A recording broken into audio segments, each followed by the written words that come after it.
We learn to be successful by looking at our failures. Kung gusto mong maging matagumpay, kailangan matuto ka sa iyong mga pagkakamali at kabiguan. Amen? And a lot of times, we do these three things in our life.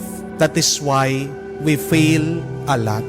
Ano yung tatlong dahilan bakit palagi tayong nabibigo sa ating buhay? Ito din madalas, ang tatlong bagay na ito, ang nagiging dahilan ng ating lungkot. Ito yung tatlong kahinaan natin. What are these three things that cause our failures in life? First is complaining. Amen? The second is blaming. And the third is being ungrateful. Pag palagi kang nagrereklamo, pag palagi mong sinisisi ang iba, at pag hindi ka marunong magpasalamat, wala kang utang na loob, maraming masama ang mangyayari sa iyong buhay. Masama ang iyong mararamdaman, masama ang iyong mararanasan, at kahit na anong gawin mo, hindi ka magtatagumpay sa buhay. Hindi magiging mabuti ang iyong karanasan kung palagi kang nagrereklamo, kung palagi mong sinisisi ang iba, kung nagkukulang ka sa pasasalamat sa Diyos. Amen?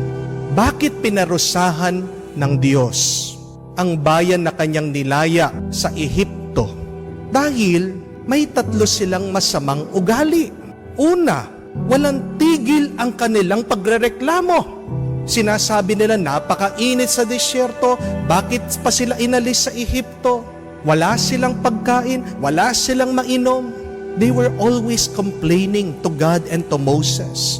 They were grumbling.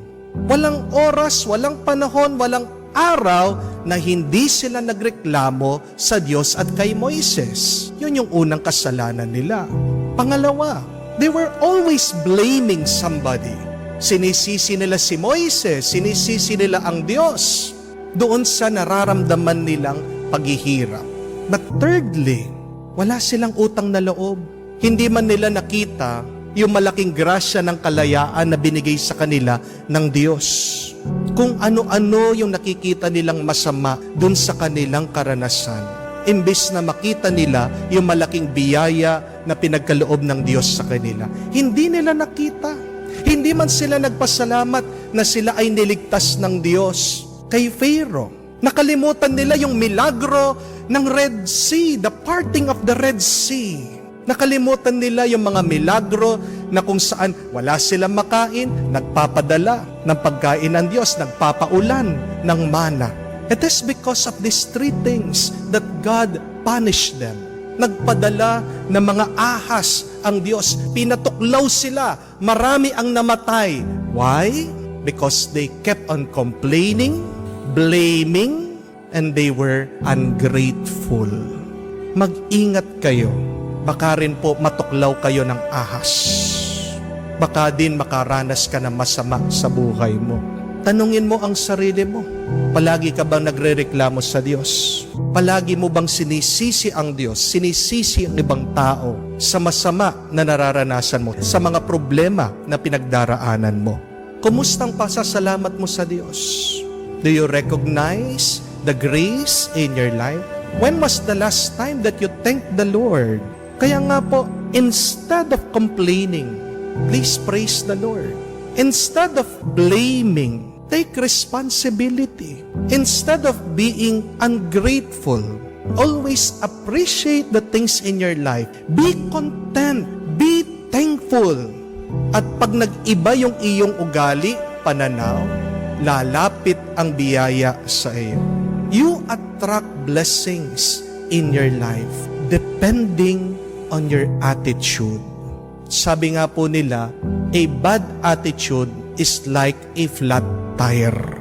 Para daw po sumingaw na gulong, sirang gulong ang masamang ugali. Kasi kahit na paano mo paandarin, hindi ito makakalayo. A bad attitude will take you nowhere.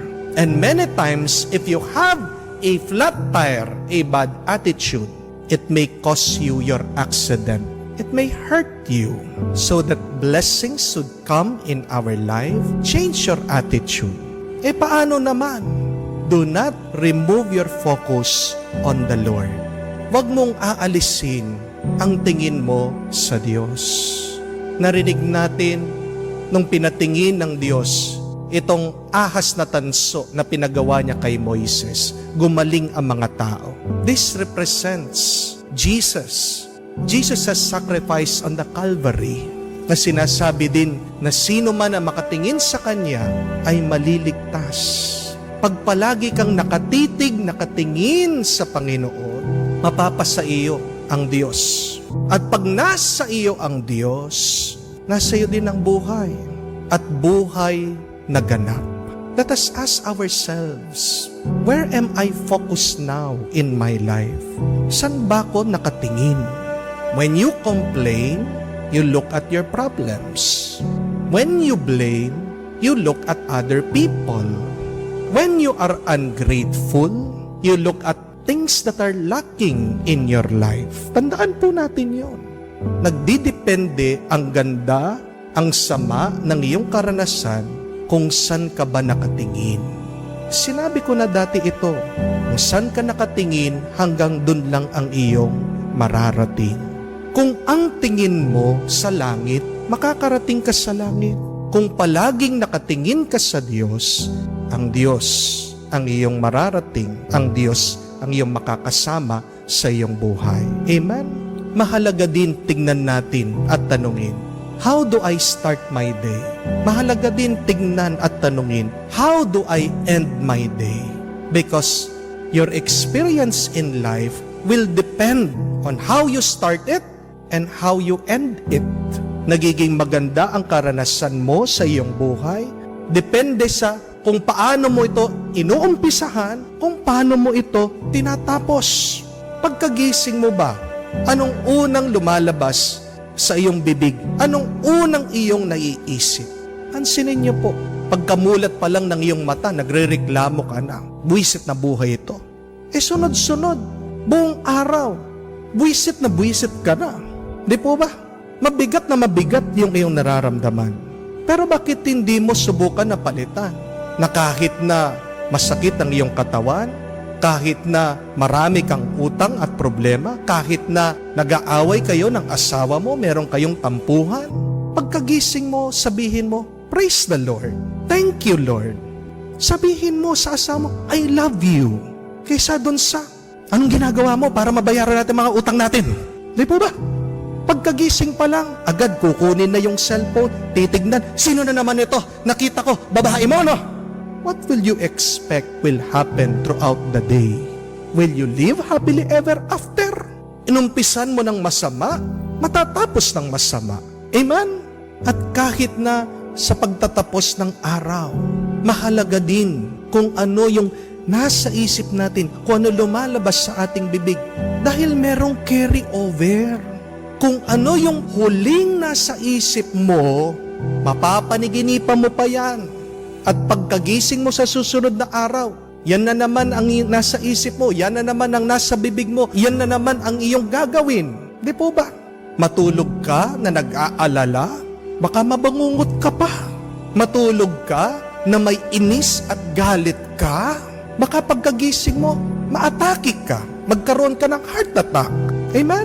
Pero subukan mo, tapusin mong araw mo, inaalay mo sa Diyos, pinapaubaya mo sa Diyos, tapusin mo ang araw mo sa isang panalangin, citing the scripture, how beautiful to end your day, saying just like the Lord, into your hands, O Father, I commend my spirit.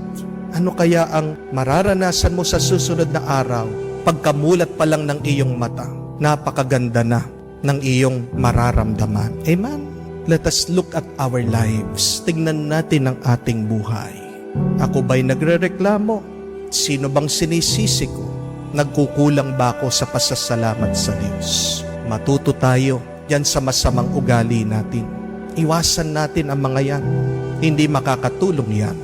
At araw-araw, tingnan natin, lapitan at yakapin ang ating Panginoon dahil Siya ang nagpupuno sa ating buhay.